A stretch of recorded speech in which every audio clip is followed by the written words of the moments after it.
to shed some light too on Davante Adams because I think it's applicable here. Let's flip right into it.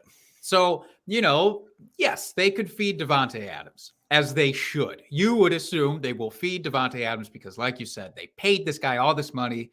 It's Derek Carr's college buddy and all of that. This is the thing that I want to just caution. I am not pulling the parachute tab or whatever the thing is. What's the thing, on the parachute that you would pull? Is it just a string? Is it literally just a string? Is it like have a better name? I don't know. Right? It's got to. I don't know. I'm sure. I don't jump out of planes and I don't use parachutes, so I don't know the technical term of it. Okay, fine. I'm not hitting the ejector seat button. How about that on Davante? I know. Again, you probably don't ride in places that have ejector seats either, but you can understand where I'm going with the analogy. Yes, I bet.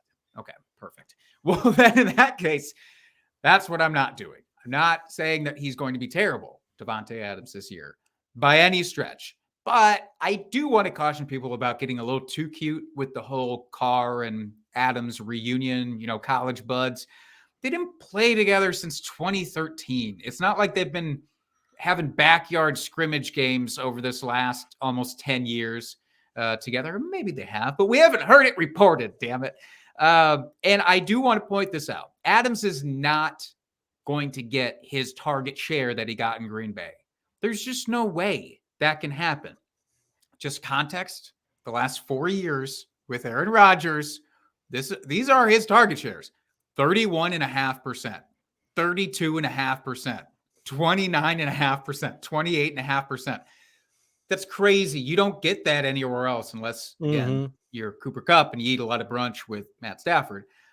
But Darren Waller also was no schlub, and he's a tight end, and he never had less than 22.5% target share in his career there. So something has to give. I don't think either of them are going to get what they had. No chance that they're going to get their same levels of target shares that they've had over the last year, which again, then still means Hunter Renfrow is not even going to get the target share that he had for last year or the year before that, for that matter, when he was still useful and relevant.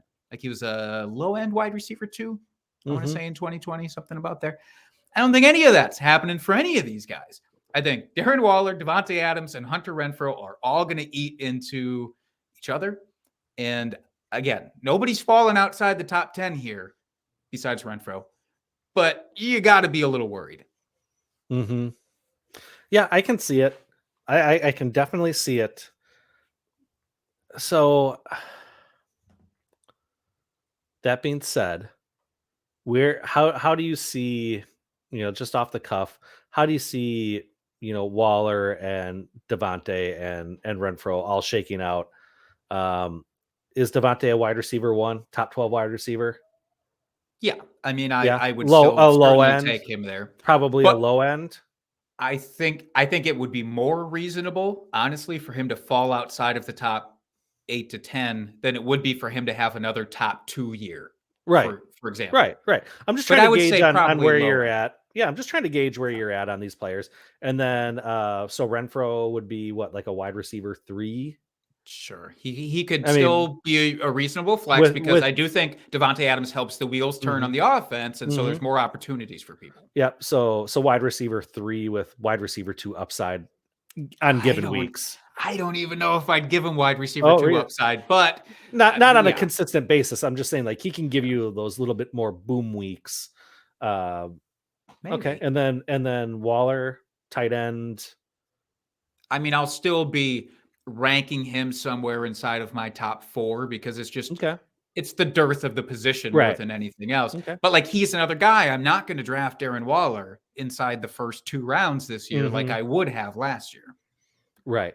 Okay.